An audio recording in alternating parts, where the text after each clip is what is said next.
இத இத தண்ணியில கலந்து கொடுத்தா உயிர் வந்துடும். அவ்வளவுதானே, கொடுங்க, நான் கலந்து கொடுக்கறேன். கொஞ்சம் தண்ணி கொடுங்க.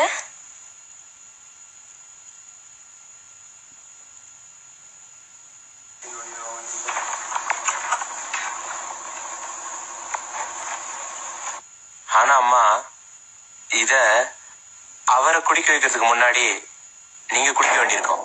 அவ்வளவுதானே, நான் குடிக்கிறேன். ஆனா கொஞ்சம் பிரச்சனை இருக்கு. இத முதல்ல நீங்க சாப்பிட்டா உங்க உயிர் போயிடும். அப்பதான் அவர் உயிர் வரும். ஒரு உயிரை எடுத்துட்டு இன்னொரு உயிரை கொடுக்கறது தான் மருந்தோட சக்தி. இப்ப சொல்லுங்க, குடிக்கிறீங்களா? ஏம்மா, நீங்க குடிக்க மாட்டீங்களா?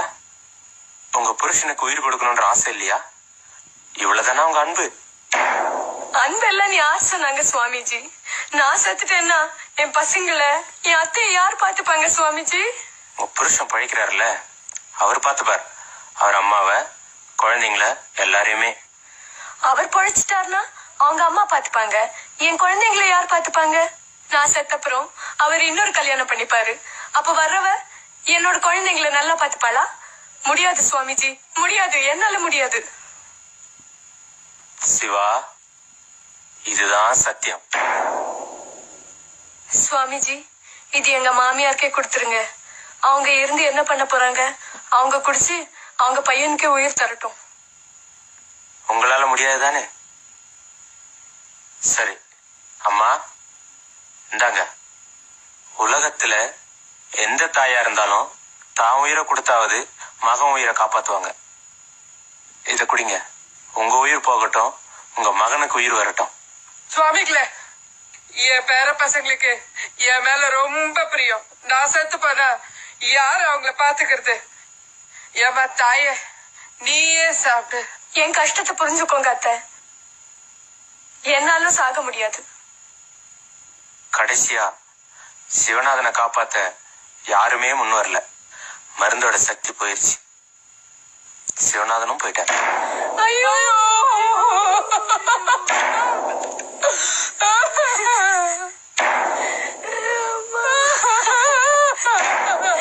தூக்கிட்டு போங்க.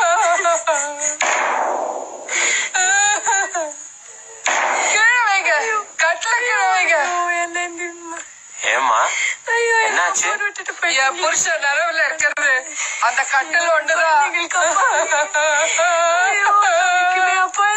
அம்மா, பையனே போனதுக்கு அப்புறம் கட்டிலுக்காக வருத்தப்படுறீங்க. கட்டிலோட எடுங்கப்பா. விட்டு போயிட்டானே, நான் என்ன பண்ணுவேன்?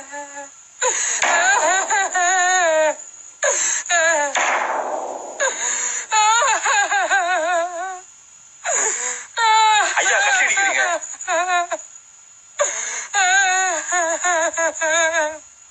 வாசக்கால் இடிச்சிருங்க, சுலபமா எடுத்துட்டு போலாம். ஐயோ, வேண்டாம் வேண்டாம், வாசல் உடைக்காதீங்க.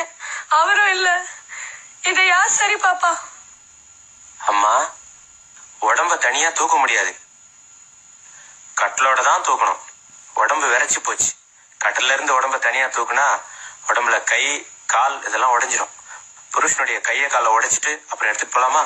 என்ன வேணா பண்ணுங்க, ஆனா கதவை மட்டும் உடைக்காதீங்க. அந்த கட்டில எடுத்துட்டு போகாதீங்கப்பா. ஓஹோ, என்ன ஆனாலும் பரவாயில்லையா? ஏமா, என் உயிரை விட கட்டில் பெருசா? ஏண்டி, என்னை விட உனக்கு இந்த கதவு, வீடு எல்லாம் பெருசாயிடுச்சு இல்ல? சுவாமிஜி, நீங்க சொன்னது உண்மைதான். எல்லாரும் தங்க சுயநலத்திற்காக அன்பு காட்டுறாங்க. உண்மை என்னன்னு இப்ப புரிஞ்சிருச்சு.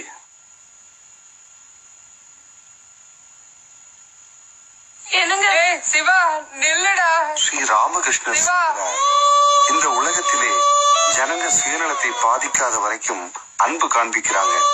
யார் சாதகனா இருக்கானோ அவன் இப்படி விசாரம் பண்ணணும். கடவுள் மட்டும் என் சொந்தம், வேற யாரும் இந்த உலகத்துல என் சொந்தம் இல்லை என்பதை புரிஞ்சுக்கணும்.